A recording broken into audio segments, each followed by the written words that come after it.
Hello students, good morning to all of.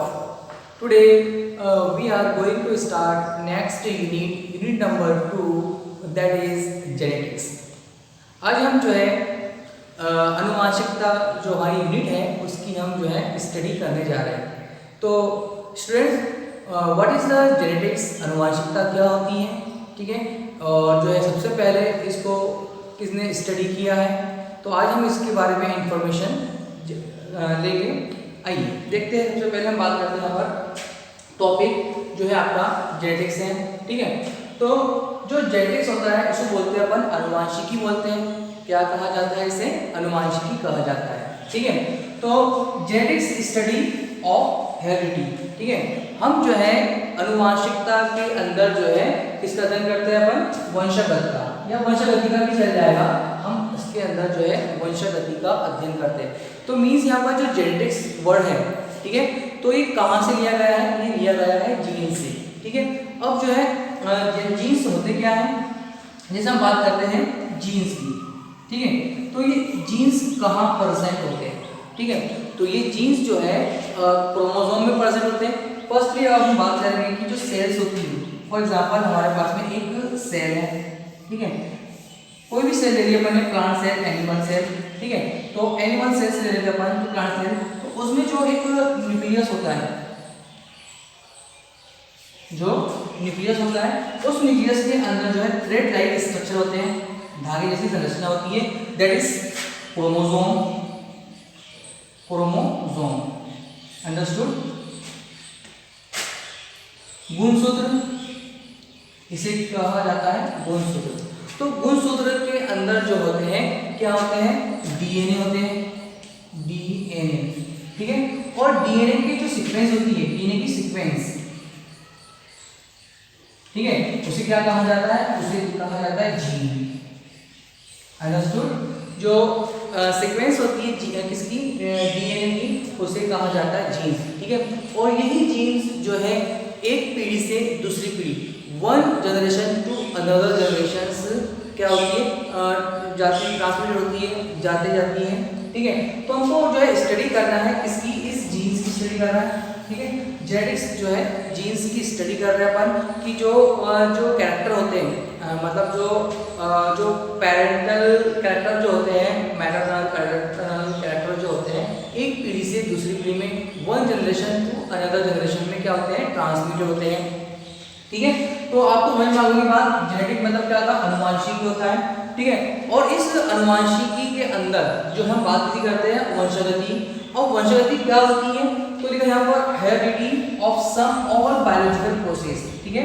मतलब heredity के अंदर, वंशगत के अंदर जितनी भी बायोलॉजिकल प्रोसेस होती है, ठीक है, जेनेटिकली, ठीक है, बायोलॉजिकल प्रोसेस, ठीक है, by which particular characteristic are, मतलब जो है जितने भी कैरेक्टर्स होते हैं, ठीक है।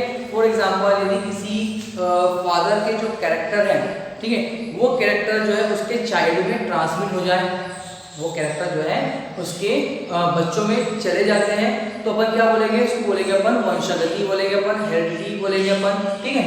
तो transmitted from parental to child, जनकों से जो जनक है, जो पेरेंट होते हैं, और मतलब जो मदर होते हैं और जो फादर्स होते हैं, तो क्या बोलते हैं? उसको अपन जनक बोलेंगे।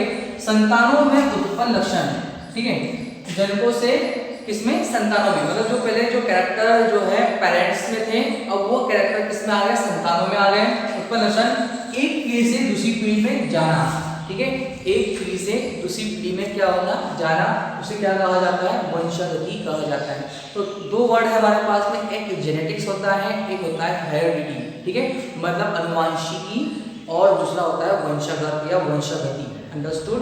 तो ये जो है वंशगति को हम जो है जेनेटिक में स्टडी करते हैं, ठीक है। तो मैंने पहले लिख दिया वो genetic is the study of heredity, ठीक है। जो अनुवांशिकता है उसके अंदर किसकी स्टडी करते हैं? वंशगत की स्टडी करते हैं। और वंशगत होता क्या है?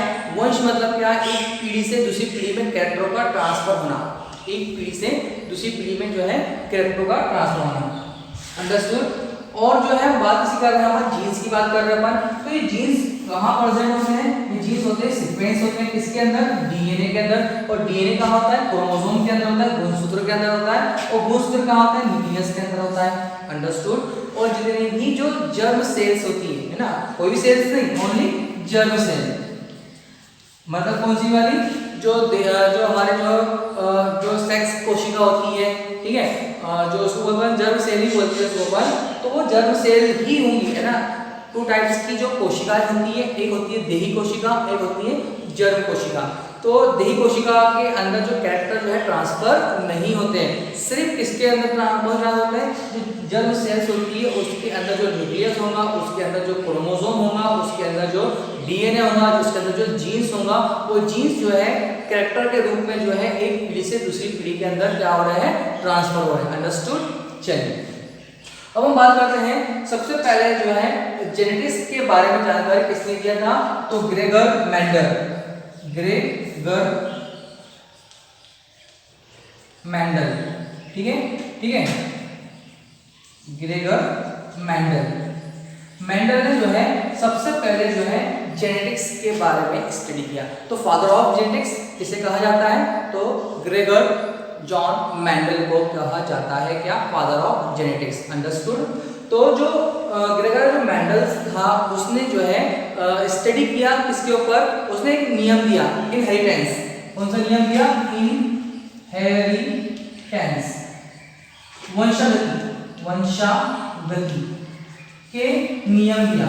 उसने जो है वंशागति के नियम दिया और उसके अकॉर्डिंग उसने जो है पूरे जेनेटिक्स की जो है आधारशिला रखा। किसने, मेंडल्स ने जो है अपने सिद्धांत दिए और सिद्धांत के जो है उसने क्या करा है, एक आधारशिला रखा। उसके अंदर जो कैरेक्टर जो है एक पीढ़ी से दूसरी पीढ़ी में जा रहे हैं तो किस प्रकार जाते हैं, ठीक है, तो वो उसने क्या करा, उसको उसने मतलब आधार दिया।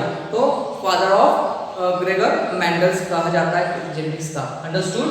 तो उसने जो है अपनी जो स्टडी किया है, तो किस पे किया इसने अपनी स्टडी, उसने किया है पी प्लांट पर, मटर के पौधे पर उसने क्या करा है, स्टडी किया है।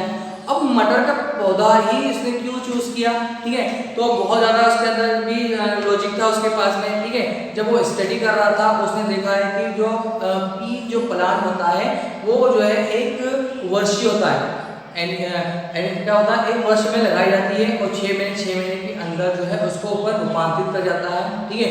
और उस समय उसके पास में जो है मटर की पी प्लांट की जो है 7 किस्में थी, ठीक है, 7 प्रकार के इस पर जातियां वाले पौधे थे। तो उसने हर जाति वाले पौधों पर क्या करा, उसने स्टडी किया और स्टडी करने के बाद में जो है उसने क्या पाया है कि जो मटर होता है, मटर के पौधे को जो है जेनेटिकली जो है समझा जा सकता है, उसकी स्टडी की जा सकती है। अंडरस्टूड।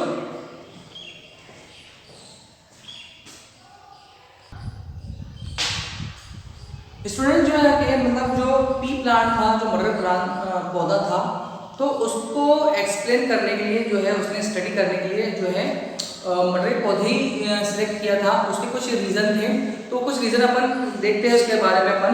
तो फर्स्ट रीज़न था it is a easy grow, ठीक है, आसानी से उसे उगा सकता था वो, उगाना, ठीक है। मतलब यदि कोई किसी फसल की या किसी क्रॉप्स की स्टडी करना है हमारे को, ठीक है, तो हम क्या देखेंगे, हम ये देखेंगे कि वो प्लांट कितने समय में उगता है, ठीक है। स्टडी करने के लिए अच्छा रहेगा। यदि कोई प्लांट जो है 2 साल में 5 साल में उग रहा है, बड़ा हो रहा है, तो उसकी स्टडी अपन कर ही नहीं सकते।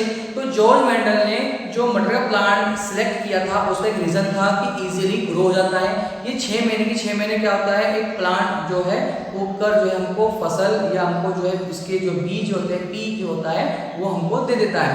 तो फर्स्ट हमारे पास पॉइंट क्या है यहाँ पर, ये कि it is a easy grow, ठीक है। जो मटर प्लांट होता है बहुत इजीली क्या हो जाता है, ग्रो हो जाता है। सेकंड दिया P plant has short life cycle, ठीक है। उसका जो चक्र होता है, साइकिल का मतलब क्या होता है, चक्र, ठीक है। उसकी जो चक्र होती है, मीन्स यहाँ पर ये है कि हमने आज उगाया है तो 6 महीने बाद हमारे पास मटर के दाने आ जाएंगे, ठीक है। तो ये जो है क्या होता है, एक चक्र होता है, फिर 6 महीने बाद उगाया अपन ने तो ये साइकिल बन जाती है। तो उस साइकिल से होता क्या है, उस साइकिल से ये होता है कि हम फटाफट उसकी स्टडी कर सकते हैं, उसमें कौन कौन से कैरेक्टर आए हैं, उसमें कौन कौन से कैरेक्टर नहीं आए हैं, तो आप उसकी स्टडी, उसकी जो है बात कर सकते हैं। तो इसका कारण ये भी था कि क्या था वो कि plant had short life cycle, छोटा चक्र होता है, उसकी जो लाइफ होती है, जिंदगी जो होती है किसकी, मटर के पौधे की छोटी लाइफ होती है, वो 6 महीने के अंदर हमको जो है फसल हमको दे देता है। नेक्स्ट है many of spring produce in one generation, ठीक है, क्या बोला गया है यहाँ पर, many of spring produce in one generation, एक जनरेशन के अंदर हमको जो है मेनी ऑफ स्प्रिंग, संतति, इसको क्या बोलते हैं अपन, इसको संतति बोलते हैं, संतान, ठीक है, मतलब एक ही जनरेशन के अंदर आपको जो है क्या बोला गया है, मेनी ऑफ स्प्रिंग, मतलब कई प्रकार की जो है जातीय संतानें हमको जो है एक जनरेशन में मिल जाती है, एक जनरेशन में जो है कई प्रकार की संतानें मिल जाती है, ठीक है। तो ये भी कारण था उसके पास में कि वो एक ही समय के अंदर जो है कई प्रकार के संतानों को या ऑफ स्प्रिंग को प्राप्त कर लेता था, ठीक है। नेक्स्ट है it is was easy to manipulate cross pollination, ठीक है। तो जो मटर के जो पौधे होते हैं, उस मटर के पौधों के अंदर जो है आसानी से हम जो है क्रॉस पोलिनेशन, मतलब जो है पर परागण करा सकते हैं। दूसरे पौधों के अंदर जो है जटिलता से होती है, क्योंकि उसके अंदर जो है हम जो है क्या कर सकते हैं, उसमें क्रॉस पोलिनेशन कर सकते हैं। अब मान लो कि एक गार्डन बनाया उसने, उस गार्डन के अंदर 7 जाति के पौधे लगाया उसने, किसके, 7 type of species of P plant, ठीक है। अब उस पी प्लांट के अंदर वो चाहता है कि कुछ जो कैरेक्टर वाले हैं, फॉर एग्जांपल हम ले लेते हैं यहाँ पर कि जो हरा दाना वाला जो बीज का जो पौधा है मटर का, वो जो है पीले बीज वाले मटर पौधे से क्या कराया उसने, क्रॉसिंग करवाया। जब वो क्रॉसिंग करवाता है तो उसको एक नया प्लांट का जो है कैरेक्टर मिलता है, जिसको बोलते हैं हाइब्रिड, ठीक है। तो अभी बहुत सारी टर्मिनोलॉजी आने वाली है, अभी अपन सिर्फ बेसिक पढ़ रहे हैं, ठीक है। अपन क्या पढ़ रहे हैं, सिर्फ बेसिक आपके माइंड में आ जाए कि भाई अनुवांशिकता होती क्या है और जो है वंशगति क्या होती है, उसके बारे में अपन जो है सिर्फ बेसिक पढ़ रहे हैं, ठीक है। क्योंकि चैप्टर बहुत इंपॉर्टेंट है और समझने वाला है, तो आपको बेसिक चीजें आना चाहिए। तो उसने सोचा है कि जैसे कि 7 प्रकार के जो पौधे रहेंगे, तो उसको अपन आगे पीछे इनसे क्रॉस पोलिनेशन करवा के जो है नई जातियों के पौधों को भी प्राप्त कर सकता है। तो इस कारण से जो है उसने क्या करा है, पी प्लांट के पौधों का जो है उसने स्टडी किया है। चाहता था कि वो दूसरे और प्लांट पौधे ले सकता था, लेकिन उसमें इतने कैरेक्टर, उसमें इतने फैसिलिटी उसको उस समय नहीं मिली, तो सिर्फ उसने जो है पी प्लांट का ही स्टडी किया है, ठीक है। तो उसका जो नियम था वो था आपका इनहेरिटेंस था, इसका जॉर्ज ग्रेगर मेंडल्स का जो नियम था लॉ ऑफ इनहेरिटेंस, वंशगति के उसने 3 नियम दिए, और 3 नियम जो है बहुत ज़्यादा इंपॉर्टेंट है, अंडरस्टूड। तो आगे वाले लेक्चरों के अंदर हम जो है इसकी टर्मिनोलॉजी की स्टडी करेंगे। Thank you.